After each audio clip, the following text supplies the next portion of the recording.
यो हाने पासवर्ड हानेपछि यस्तो आउँछ सर। अब यसमा चाहिँ हेर्नुहोस् पोस्ट मेम्बर स्लाइडर यो छ।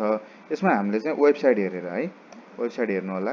वेबसाइट कुन ठाउँमा के हाल्ने भन्ने स्लाइडर चेन्ज गर्नु पर्यो, स्लाइडरबाट जाने यसरी चेन्ज गर्ने, यहाँ एडिट गरे भयो नयाँ एड गरिनु भयो हैन।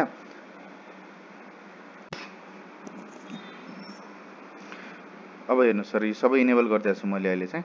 अब मजाले तपाईँले एडिट गर्न सकिन्छ। जस्तो मेम्बरमा जानुभयो भने जिल्ला समन्वय प्रमुखमा एडिट गरिदिनुहोस्। अब यहाँ जे लेखा छ, जहाँ जे भर्ने भनेको छ त्यही भरिदिनु भयो भने भइहाल्छ। यहाँ टिक लागेको ठाउँ ठिक छ, यो भइहाल्छ सर। अब यसपछि छ अर्को तपाईँको यो भयो, यो पेज हो सर।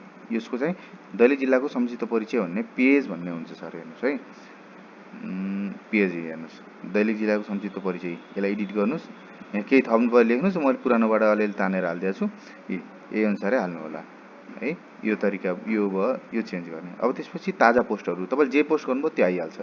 बजेट तथा कार्यक्रम जसरी अघि तपाईँले यो पोस्ट गर्नुभयो नि सूचनालाई, त्यस्तै गरी बजेट तथा कार्यक्रम। नमुना फारमहरू, यो नमुना फारमको चाहिँ अलि फरक छ। किनभने नमुना फारम कहाँबाट गर्नु होला भने यहाँ जानु होला, विजेटभित्र जानु होला, यहाँभित्र नमुना फर्म छ, टेक्स्ट भन्ने छ। अब यहाँ फर्म लेख्ने जस्तो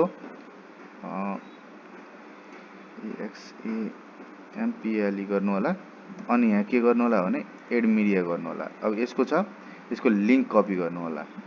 अनि तपाईँ यहाँ गएर यो लिङ्क पेस्ट गरेर इन्टर गरिदिनु, सेभ गरिदिनु। अब यो सेभ भयो हजुरको।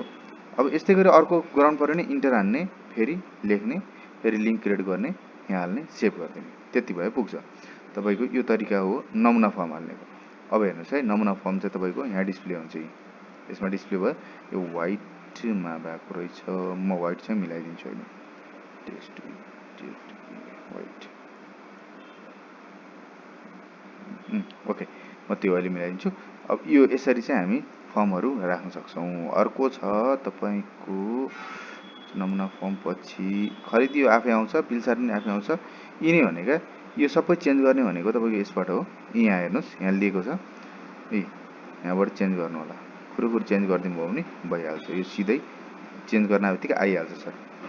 अब यस्तै गरी सबै गरी तपाईँको यो फोटो ग्यालरी हाल्नु पऱ्यो भने सिधै तपाईँले उसमा गएर हाल्न सकिन्छ। यो यहीँभित्र हेर्नु होला, क्याटेगोरी भन्ने हुन्छ, एड न्यू गर्न यत्तिकै हेर्नुहोस् त, यो सबै चिज यहाँबाट हाल्ने। अनि फोटो इन्सर्ट गर्ने, यहाँ गरी एड मिडिया गरेर फोटो अपलोड गरेर इन्सर्ट गर्ने हो। जस्तो यो फोटोलाई यसरी इन्सर्ट गर्ने यो आउँछ होइन। अब यस्तै गरी तपाईँले बाँकी रहेको यहाँबाट वान टाइम एडिटहरू यहाँबाट गर्ने, जस्तो कर्मचारीहरू चाहिँ तपाईँले यो मेम्बरबाटै हाल्नु होला होइन। अनि गृह योजना, घटना दर्ता, यी सबै जति नमुना फारमहरू यी सबै यहीँबाट हालिदिनु होला। यो हालिदिनु भयो भने आफै त्यहाँ आइहाल्छ। ल यति हो सर होइन। पहिला यो गर्नुहोस्, त्यसपछि त केही अप्ठ्यारो पऱ्यो भने मलाई फोन गर्नुहोस्, म गरिदिन्छु सर।